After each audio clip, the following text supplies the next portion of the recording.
दोस्तों नमस्कार। स्वागत है आपका हमारे YouTube channel sub staff to clerk promotion bankers way में। आज एक बार फिर एमसीक्यू प्रैक्टिस सेट लेकर आए हैं और लगातार सीरीज चल रही है, तो आपको भी मज़ा आ रहा होगा पढ़ने में और आप भी हमारे साथ कंटिन्यू जुड़े रहिए। और आज सेशन में कुछ अलग है, क्योंकि 20-21 क्वेश्चन के बाद 14-15 क्वेश्चन पंजाब नेशनल बैंक के क्वेश्चन हैं।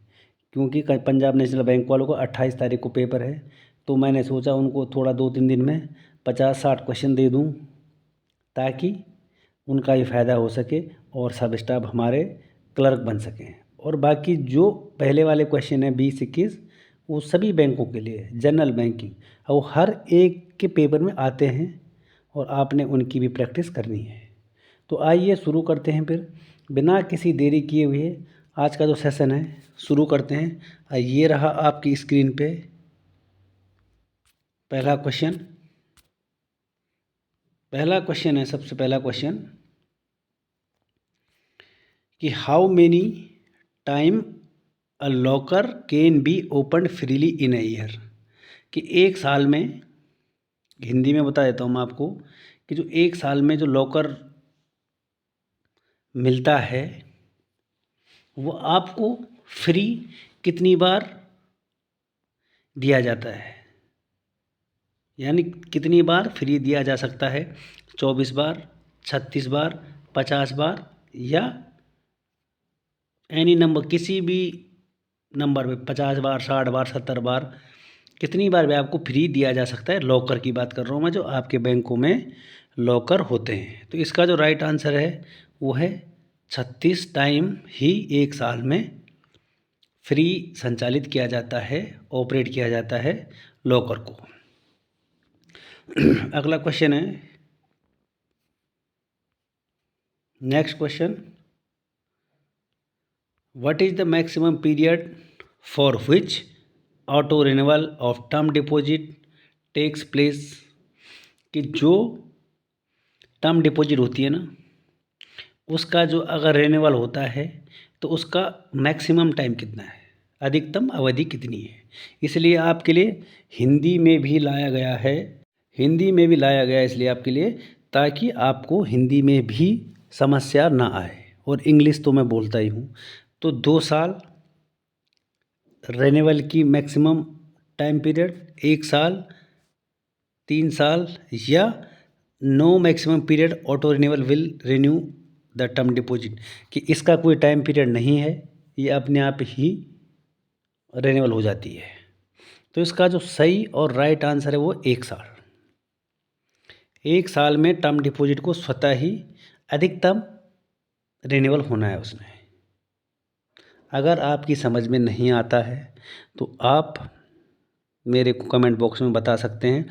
जैसे किसी भाई ने मेरे को आज बताया था कि सर पीएनबी का पेपर है 28 तारीख को, तो मैं उनके लिए बिल्कुल इतने इम्पोर्टेंट क्वेश्चन लेके आया हूँ मैं, 15-16 कि कब स्टेबल हुआ, और बीच बीच में ऐसे क्वेश्चन लाया हूँ मैं जो एग्ज़ाम में पूछे गए हैं, उन क्वेश्चनों को लेके आया हूँ मैं।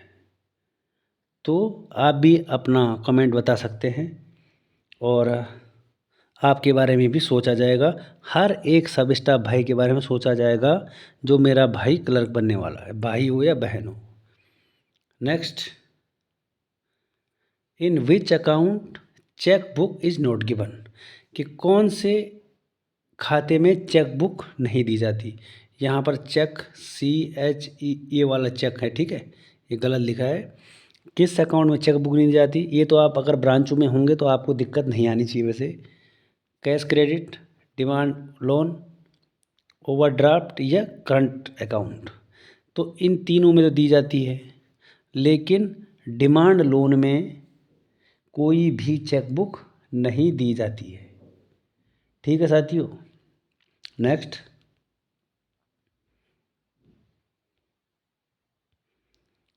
What is the full form of NPA। NPA की फुल फॉर्म बतानी है क्या है। इसको मैंने हिंदी में नहीं लिखा है, इसके लिए मैं माफ़ी चाहता हूँ जहाँ पर गलत हो गया होगा, क्योंकि हिंदी में फुल फॉर्म को नहीं लिखा जाएगा, क्योंकि वहाँ पे तो ऐसी ही फुल फॉर्म आएगी। तो आपको इंग्लिश में देखना पड़ेगा फुल फॉर्म को, ठीक है। पहला ऑप्शन है नॉन पेमेंट एडवाइस, दूसरा है नॉन परफॉर्मिंग एसेट, फिर नॉन प्रॉफिट अकाउंट, और चौथा है नॉन पैनल एडवोकेट। तो ये तो बहुत इजी है आपके लिए वैसे, क्योंकि मैं पहले भी ये चीज़ें बता चुका हूँ। तो इसका होगा नॉन परफॉर्मिंग एसेट, इसका राइट आंसर है, ठीक है। Next, what is the priority sector largest for target for commercial bank. जो कॉमर्शियल बैंक होते हैं ना, जिनको बोलते हैं वाणिज्य बैंक, उनका जो टारगेट है, सेक्टर है, प्रायोरिटी है, उनका लक्ष्य कितना होता है, कितने % होता है उनका। कॉमर्शियल बैंक का जो प्रायोरिटी सेक्टर है, जो टारगेट होता है, वो कितना % का होता है, तो वो होता है 40%। ये तो आपको बाय डिफ़ॉल्ट आपकी ज़ुबान पे याद होना चाहिए कि 40% होता है वाणिज्य बैंकों का जो टारगेट होता है, राइट। नेक्स्ट, अब सेम वैसे ही अगला क्वेश्चन है, what is the target for agriculture advance. जो कृषि बैंक है, जो उनका कितना टारगेट होता है, उनका जो वो टारगेट होता है, अग्रिम लक्ष्य होता है, वो कितना % होता है। तो अगर मैं बात करूं कॉमर्शियल बैंक की, तो उनका तो था 40%, लेकिन जो एग्रीकल्चर बैंक है उनका ना 10% है, ना 20% है, ना 25% है। उनका जो राइट आंसर है वो है 18%। एग्रीकल्चर का 18 और कॉमर्शियल का 40% है, ठीक है भाई। ओके, चलते हैं अभी आगे। What is the target for weaker section advance commercial bank. जो कमज़ोर वर्ग के लोग होते हैं ना, उनको बोलते हैं वीकर सेक्शन। जैसे होता है ना EWS, इकोनॉमिकल, अगर आपने देखा होगा, बोल हम EWS में आते हैं, तो इकोनॉमिकल वीकर सेक्शन, जो कमज़ोर वर्ग के लोग होते हैं।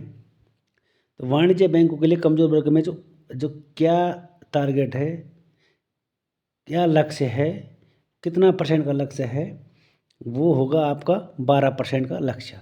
मैंने आपको तीनों बता दिया, एक तो कॉमर्शियल बैंक का, दूसरा एग्रीकल्चर बैंक, और तीसरा ये जो इकोनॉमिकल सेक्शन वीकर होते हैं EWS, उनसे रिगार्डिंग है ये, उनसे रिगार्डिंग है।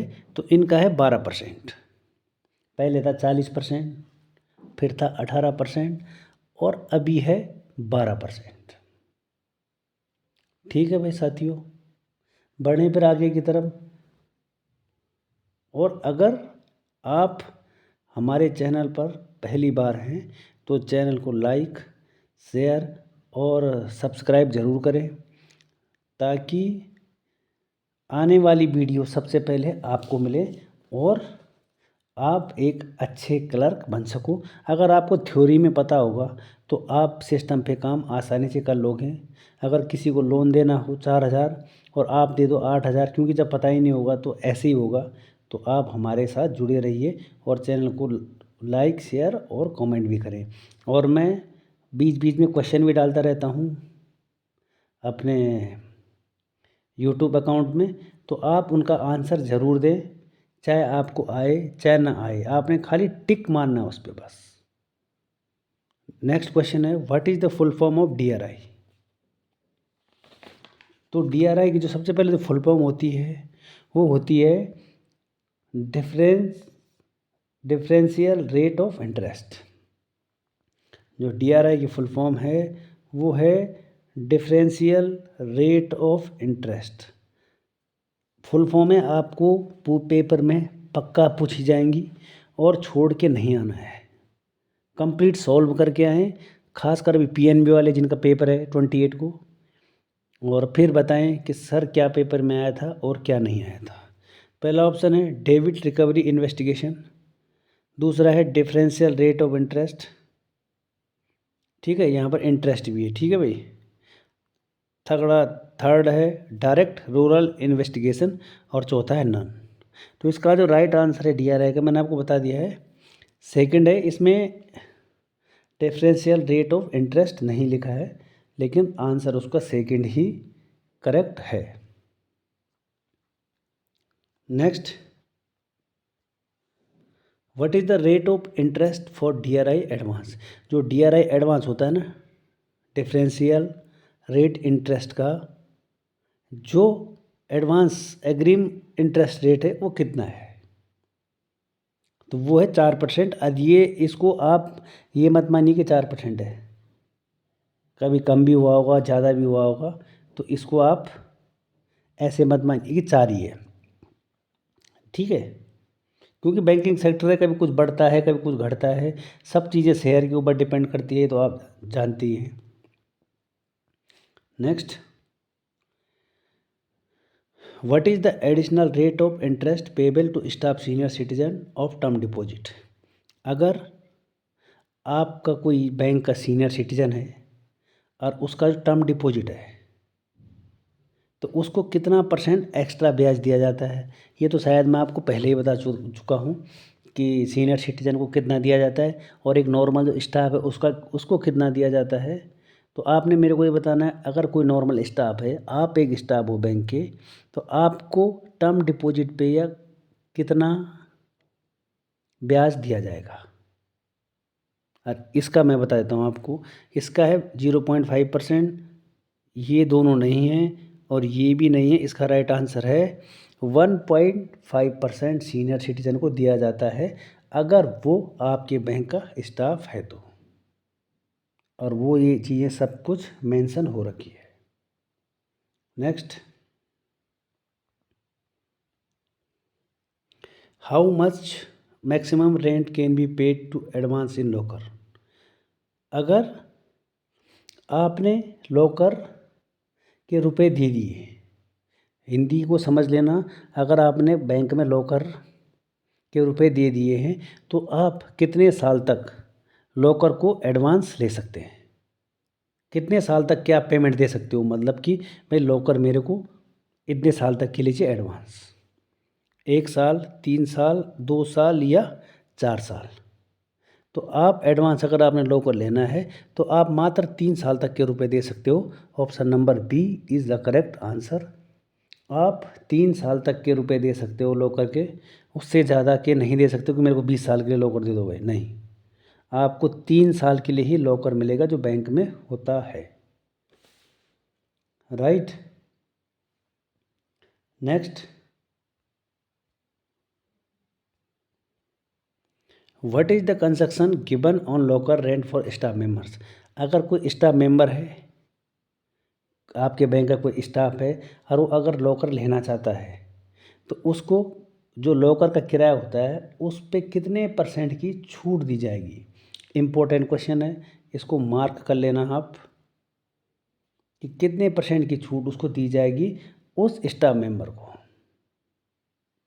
तो इसके ऑप्शन हैं इस प्रकार, आपको हिंदी में बता दिया है और इंग्लिश में 15%, 25%, 5% और 10%। तो उसको दिया जाएगा 25% का कंसेक्शन दिया जाएगा उसको। यानी अगर उसने 100 रुपये जमा कराए हैं और अगर 100 रुपये चार्ज है लॉकर का, तो उसको 75 रुपये ही देने पड़ेंगे। अगर लॉकर का चार्ज 100 रुपये है तो अगर 25% की छूट हो जाएगी तो उसको 75 रुपये ही भरने पड़ेंगे। तो 25% की छूट दी जाती है एक स्टाफ के मेंबर को। नेक्स्ट क्वेश्चन है, द वैलिडिटी ऑफ चेक। जो चेक होता है, एक चेक, उसकी वैलिडिटी कितने महीने तक होती है। 1 महीना, 3 महीना, 2 महीना या 6 महीना। तो चेक का तो मैं एक क्लास भी ले चुका हूँ, अगर आपने वो नहीं देखी है तो आप प्ले लिस्ट में जाके ज़रूर देखें उस क्लास को। तो चेक की जो वैलिडिटी होती है वो होती है 90 दिन, 90 डेज। अगर मैं 90 डेज़ को आपको बताऊं तो 90 डेज इक्वल टू 3 मंथ, यानी 3 महीने। तो चेक की जो वैलिडिटी होती है वो होती है 3 महीने। ठीक है। Next, RDS can be open with the minimum monthly instalment of rupees. अगर आपने आरडीएस को खोलना है, आरडीएस का मतलब होता है रिकरिंग डिपॉजिट स्कीम। आरडी जैसे बोलते हैं ना, आरडी आरडी तो रिकरिंग होती है, आरडी को बोलते हैं रिकरिंग डिपॉजिट, और एस लगा दिया तो स्कीम। तो मंथली किस्त कितनी होगी आरडी में? अब ये जो क्वेश्चन है, इसमें अगर मैं बात करूँ पीएनबी की, तो पीएनबी में 100 रुपये होता है। तो ये जो आरडी है अलग अलग बैंकों में अलग अलग होता है, किसी में 250 रुपये होता है, किसी में 50 रुपये होता है। तो इस क्वेश्चन को मैं इसलिए लाया कि अपने अपने बैंकों के हिसाब से इस क्वेश्चन को एडजस्ट कर लेना, और कमेंट बॉक्स में ये चीज़ ज़रूर लिखना कि सर हमारे बैंक में मिनिमम मंथली इंस्टॉलमेंट इतना है। मैंने आपको पीएनबी का बता दिया है 100 रुपये, और बाकी आप अपना बता देना कि किस बैंक का कितना इंस्टॉलमेंट है हर महीने का। राइट, नेक्स्ट,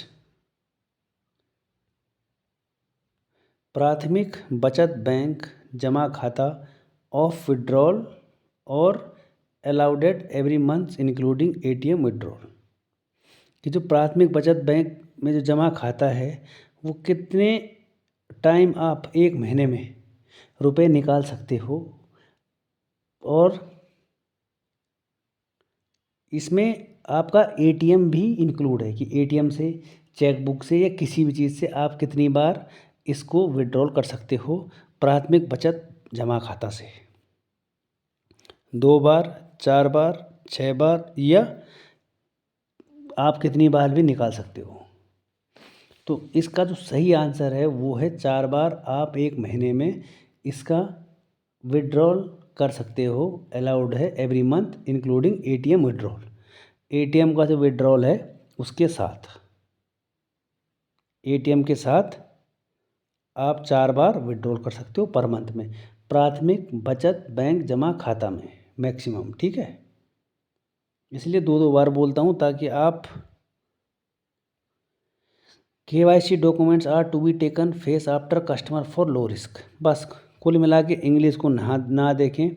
ये बोल रहा है जो KYC होता है, तो जो लो रिस्क होता है ना, एक हाई रिस्क होता है, एक मीडियम रिस्क होता है, और एक होता है लो रिस्क। तो जो लो रिस्क वाले कस्टमर होते हैं ना, वो कितने साल में KYC जमा कराते हैं, ये है इसका हिंदी। बस मेरा आपको सिखाने का यही मतलब है कि आप आसानी से पहले उसको पढ़ सको कि क्या पूछ रहा है क्वेश्चन। नहीं तो आप ऑप्शन देख के भी देख सकते हैं कि अगर लो रिस्क लिखा है तो लो रिस्क वाले कस्टमर के लिए कितने साल में KYC करवाना ज़रूरी है। 2 साल, 2 साल तो हाई रिस्क वाले के लिए है, 10 साल, 12 साल या 8 साल।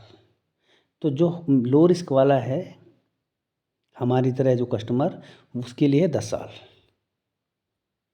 और जो मीडियम रिस्क वाला होता है उसके लिए होता है 8 साल, जो ऑप्शन नंबर 4 है। लेकिन इसका आंसर है 10 साल। Right, next, TDS will be deducted in interest exceed rupees in financial year for normal citizen। कोई अगर नॉर्मल आदमी है या नॉर्मल कस्टमर है और उसका ब्याज कितने रुपए से ऊपर आएगा कि उस पर TDS कट जाएगा, कि उसका ब्याज है जो कितने रुपए पे लगेगा कि उसका जो TDS है वो कटना शुरू हो जाएगा। 50,000 रुपये, 40,000 रुपये, 10,000 रुपये, 5,000 रुपये। TDS मैंने आपको बताया था, tax deducted at source. TDS की फुल फॉर्म है tax deducted at source, TDS। ये मैंने कल के पेपर में आपसे पूछ रखा था। ठीक है, तो इसका जो राइट आंसर है वो है 40,000। अगर 40,000 से ऊपर आपका इंटरेस्ट, 40,000 रुपये अगर आपका इंटरेस्ट आ रहा है तो आपका TDS कटना शुरू हो जाएगा। राइट आंसर भाई।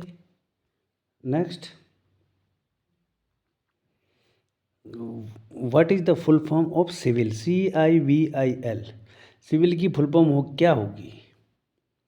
Credit information board of India limited. Next, credit information bureau of India limited. अगला है credit information bank of limited India. अगला है credit investigation bureau of India limited. तो इसका जो सही और राइट आंसर है वो है option number B, credit information bureau of India limited. ये इसकी फुल फॉर्म याद रखना, credit information bureau of India limited. ठीक है भाई, credit information bureau of India limited. Next question है, who fixed MCLR for rate of advance. जो MCLR है ना, उसके रेट को कौन तय करता है, ये है हिंदी बस। MCLR होता है, अगर मैं आपको MCLR की फुल फॉर्म बताऊं तो margin cost of funds based lending rate. M से हो जाएगा आपका marginal cost of funds lending rate.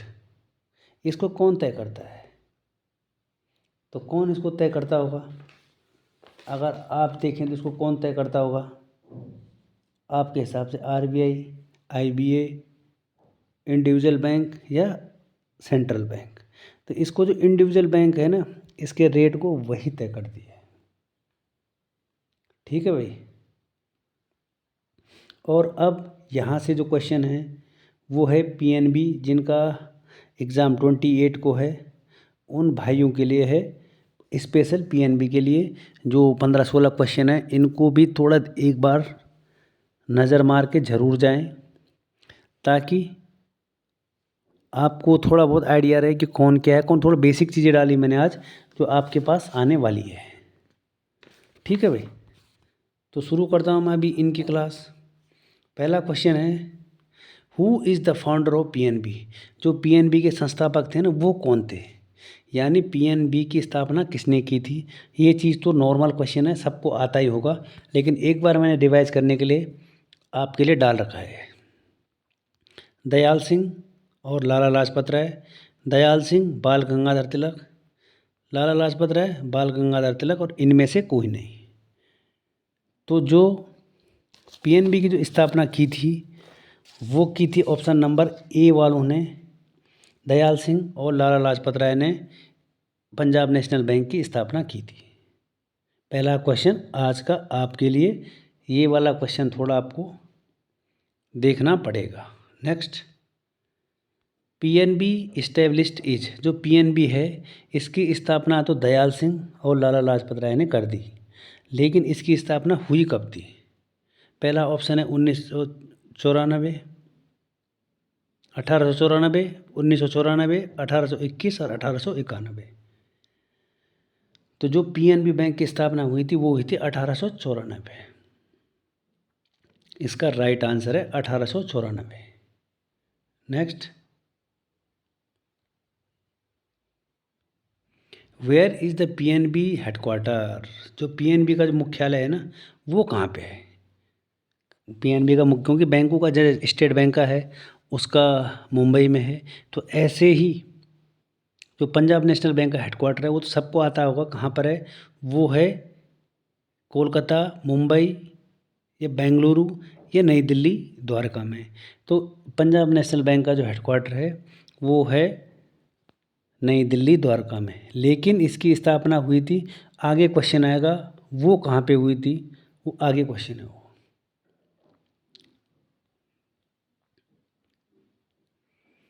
PNB established which in place, कि PNB की जो स्थापना हुई थी वो किस स्थान पे हुई थी, कहाँ पे हुई थी उसकी स्थापना? लाहौर में, इस्लामाबाद, कराची या ऐटवाबाद था ये, लेकिन गलत लिख दिया। तो कहाँ पे हुई थी इसकी स्थापना? आप वीडियो को पॉज करें और उसके बाद ज़रूर अपना आंसर टिक करें। तो उसकी स्थापना हुई थी लाहौर में। लाला लाजपत राय और दयाल सिंह ने इसकी स्थापना की थी 1894 में। ये इसलिए बार बार रिपीट कर रहा हूँ ताकि आपके लिए किसी समस्या का सामना ना करना पड़े, आप मेरे भाई जितने भी हो उनको। Next, who is the CEO of PNB in this time, कि जो पंजाब नेशनल बैंक का जो सीईओ है वो इस समय कौन है। ये है क्वेश्चन का मतलब। अतुल कुमार गोयल, अजय माथुर, विपिन पांडे या तरुण कुमार गोयल। तो आपने ये बताना है कि कौन है पंजाब नेशनल बैंक का सीईओ इस टाइम। तो पंजाब नेशनल बैंक का जो सीईओ है वो है अतुल कुमार गोयल। पेपर में पूछे जाने के मैक्सिमम चांस हैं। आपके पास ऐसे ही क्वेश्चन आएंगे, ज़्यादा डीप तो आएंगे नहीं, वैसे क्वेश्चन आपके पास ऐसे ही आएंगे, चाहे आप किसी भी बैंक का एग्ज़ाम दे रहे हो, लेकिन ये पीएनबी का है बस। Next, slogan of PNB. PNB का नारा क्या है। हर एक बैंक का अपना अपना नारा होता है, तो पीएनबी का भी कोई नारा होगा। तो पीएनबी का क्या नारा है ये देखते हैं। यू कैन बैंक अपॉन, वह नाम जिस पर आप भरोसा कर सकते हैं। अ friend you can bank upon, एक मित्र जिस पे आप भरोसा कर सकते हैं। और you can always bank on us, आप हमेशा हम पर भरोसा कर सकते हैं। तो जो स्लोगन है पंजाब नेशनल बैंक का वो है option number A, you can bank upon, आप भरोसा कर सकते हैं। ये है इसका स्लोगन। नेक्स्ट,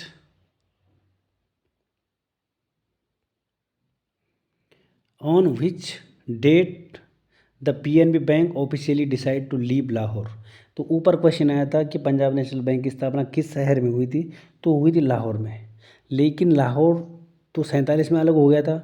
तो इसमें डेट पूछी गई है आपको कि किस डेट को लाहौर छोड़ दिया था पंजाब नेशनल बैंक ने और वो आके वहाँ से हिंदुस्तान आ गया था। 47 तो ठीक है, लेकिन डेट पूछ रहा हो।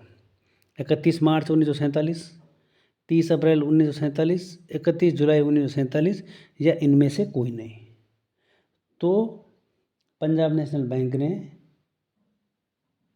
वहाँ पे 31 मार्च 1947 को लाहौर छोड़ दिया था, छोड़ने का डिसाइड कर दिया था और हिंदुस्तान में आने का फैसला किया था 31 मार्च 1947 को। ठीक है। नेक्स्ट, पीएनबी पावर बचत खाते में प्रतिमाह कितने रुपए डीडी के रूप में निःशुल्क है। पंजाब नेशनल पावर बचत खाते में प्रतिमाह कितने रुपए डीडी के रूप में निःशुल्क जमा है, निःशुल्क है। तो इसका आंसर है 20,000। 20,000 निःशुल्क,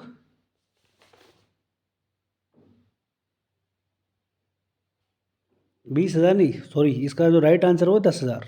20,000 नहीं है, 20,000 गलती से बोल दिया गया है। 10,000 ऑप्शन नंबर ए, बचत खाते में डीडी निःशुल्क है 10,000 तक। ठीक है। नेक्स्ट, पीएनबी मर्चेंट चालू खाते में न्यूनतम त्रैमासिक औसत शेष रुपए कितना होना चाहिए। जो त्रैमासिक है, जो क्वार्टरली है, पीएनबी मर्चेंट चालू खाते में वो क्वार्टरली कितना रुपए होना चाहिए। 25,000, 20,000, 2,000 या 10,000। तो पीएनबी मर्चेंट चालू खाते में 25,000 न्यूनतम त्रैमासिक या क्वार्टरली रुपया होना चाहिए उसमें शेष। ठीक है। अगला क्वेश्चन है, अभी 2-3 क्वेश्चन थोड़ा मिक्स लेके आऊँ मेनू ऑप्शन से। मेनू option for release of door step banking service, कि जो डोर स्टेप बैंकिंग सर्विस होती है ना, आपको मैंने पहले ही बताया था, डोर स्टेप बैंकिंग सर्विस बैंकों ने इसलिए खोली थी कि किसी भी कोई अगर बुजुर्ग आदमी है, विकलांग है, उनके घर जाके उनके खाते की जानकारी देना और खाते खुलवाना, ताकि किसी बुजुर्ग और विकलांग आदमी को इसका समस्या का सामना ना करना पड़े। तो ये बोल रहा है कि जो डोर स्टेप बैंकिंग है उसके लिए मेनू ऑप्शन क्या है। DSBS, DBS, HBS और एक ऑप्शन तो है ही नहीं इसमें, तो इसका आंसर है DSBS। DSBS के लिए बताऊँ मैं आपको, इसकी आपने अगर मेनू ऑप्शन को क्रैक करना है तो आप ऐसे भी कर सकते हैं उसको। बताता हूँ कैसे। DS, बोर्ड पे देखें, BS, door step banking service, ये इसका मेन ऑप्शन है, डोर स्टेप बैंकिंग सर्विस। ठीक है भाई, तो ऑप्शन नंबर ए इसका राइट आंसर हो जाएगा। नेक्स्ट, मेनू ऑप्शन पासबुक प्रिंट रिसेट। अगर आपने पासबुक को प्रिंट करना है तो आपने 1 साल से पासबुक प्रिंट नहीं की तो आप रिसेट का मतलब होता है कि आपकी जो पासबुक है वो लगातार प्रिंट नहीं हो पाएगी। फिर क्या होता है, पासबुक प्रिंट रिसेट का ऑप्शन को क्लिक किया जाता है और अगर आपको लास्ट के 5 पेज चाहिए तो 5 पेज ही प्रिंट होते हैं, बाकी नहीं होते। तो ऑप्शन है HBBPR passbook print reset. HBBPR option number ए इसका राइट आंसर है। 2 ऑप्शन सेम हो गए, लेकिन ऑप्शन नंबर ए भी इसका भी राइट आंसर है कि पासबुक प्रिंट रिसेट। देखो एच तो सब में है, तो पासबुक प्रिंट रिसेट HBPR। ठीक है। Next, death claim timeline after submitting the valid documents. अगर कोई आदमी मर जाता है, मरने के बाद अगर कोई जो नॉमिनी है वो उसका डेथ सर्टिफिकेट ले जाता है वहाँ पे बैंक में, तो कितने दिन के बाद उनका क्लेम बिल्कुल रेडी हो जाएगा उनको क्लेम मिलने के लिए। अगर कोई आदमी डेथ हो जाता है, उसका अकाउंट है और तो उसका कोई नॉमिनी होगा, तो कितने, अगर उसने डेथ सर्टिफिकेट दे दिया, कागज़ सबमिट करा दिए, तो कितने दिन के बाद उसका जो काम है वो कंप्लीट हो जाना चाहिए एज़ पर कागज़। तो अगर मैं आपको बताऊं कि कितने दिन बाद उसका हो जाना चाहिए, तो उसका हो जाना चाहिए 15 दिन, 7 दिन, 10 दिन या 30 दिन।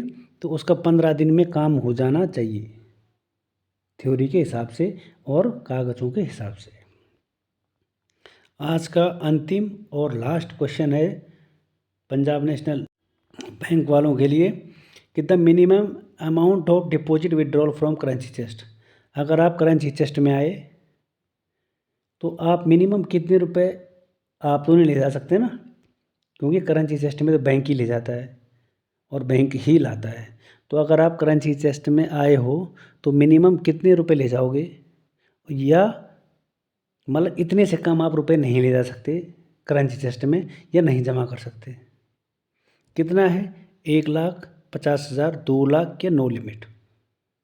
तो 1 लाख से नीचे आप करेंसी चेस्ट में रुपए नहीं जमा करा सकते। ऐसे नहीं कि आप चले गए 20,000 लेके कि मेरे 20,000 जमा कर दो, नहीं। 1 लाख से नीचे कोई भी बैंक करेंसी चेस्ट में जमा नहीं कराएगा। और उसके बाद अगर वो कराता है तो 50 के मल्टीपल में कराएगा। जैसे कैसे, 1 ले गया अब 1.5 लाख कराएगा, फिर 50 ऐड किया फिर 2 लाख कराएगा, फिर 50 ऐड किया फिर 2.5 लाख कराएगा। 50 के मल्टीपल में होगा। ऐसे नहीं कि 2,75,000 करा दिए, नहीं, 50 के मल्टीपल में करवाएगा। और आज का सेशन यहीं पे एंड होता है। और पीएनबी वाले भी बताएं मेरे को कि आपको क्वेश्चन कैसे लगे। पीएनबी वाले जो पीएनबी का एग्ज़ाम है जिनका 28 को, तो ज़रूर बताएं सेशन को। और क्वेश्चन कैसे लगे, तो चैनल पर अगर फिर पहली बार हो तो लाइक शेयर और सब्सक्राइब करना ना भूलें। और मिलेंगे फिर एक और वीडियो के साथ कल, तब तक के लिए। और वीडियो आपको 10 या 10:15 बजे मिल जाएगा। अगर कोई कारण है तो लेट हो जाएगा, नहीं तो मिल जाएगा। मिलते हैं फिर एक और नई वीडियो के साथ, तब तक के लिए थैंक यू, धन्यवाद।